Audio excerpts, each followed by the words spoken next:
स्वागत है आपका मेरे चैनल ज्योग्राफी बाय सीमा में। आज का हमारा टॉपिक है प्रायद्वीप भारत की नदियाँ। प्रायद्वीप भारत की नदियों की विशेषताएं सबसे पहले हम पढ़ते हैं कि प्रायद्वीप भारत की नदियों की क्या विशेषता है और ये हिमालय नदियों से किस प्रकार भिन्न है।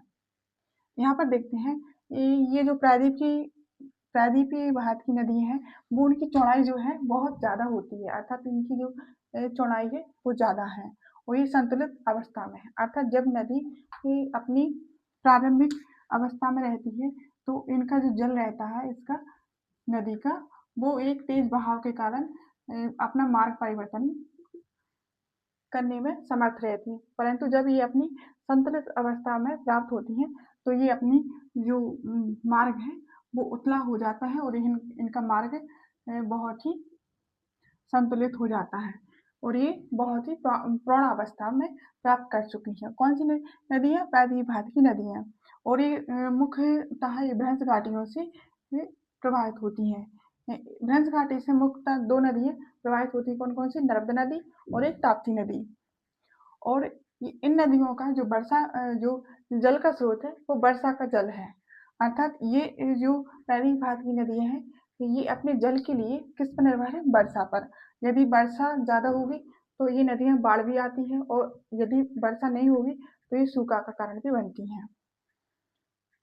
ठीक है। और इनका स्लोप जो है वो बहुत ही कम होता है, अर्थात ये अपनी जो पूर्णावस्था में है तो इनका स्लोप ढाल जो है कम होता है। ठीक है। इसके बाद मार्ग इनका सीधा होता है। मैंने अभी बताया कि जब प्रारंभिक अवस्था में नदी होती है तो ये मार्ग परिवर्तन करने के लिए जानी जाती है, परंतु जब ये पूर्णावस्था में होती है तो मार्ग इनका सीधा हो जाता है और जलोढ़ निक्षेपों की कमी होती है। ये भारतीय प्रायद्वीप की नदी जो है ये जलोढ़ निक्षेपों की कमी होती है। क्यों? ये क्योंकि पठारी और पठारों से और भ्रंश घाटियों से प्रभावित होती है और इनकी विसर्प जो रहते हैं प्रभावी नहीं होती है।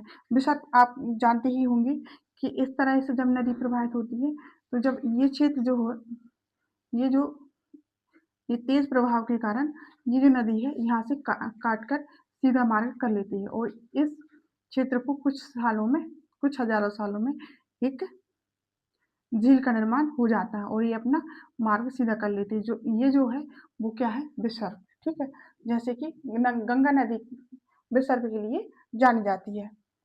आइए हम देखते हैं प्रायद्वीप भारत की नदियों के नदी आवाह तंत्र के अंतर्गत कौन कौन सी नदियां आती हैं।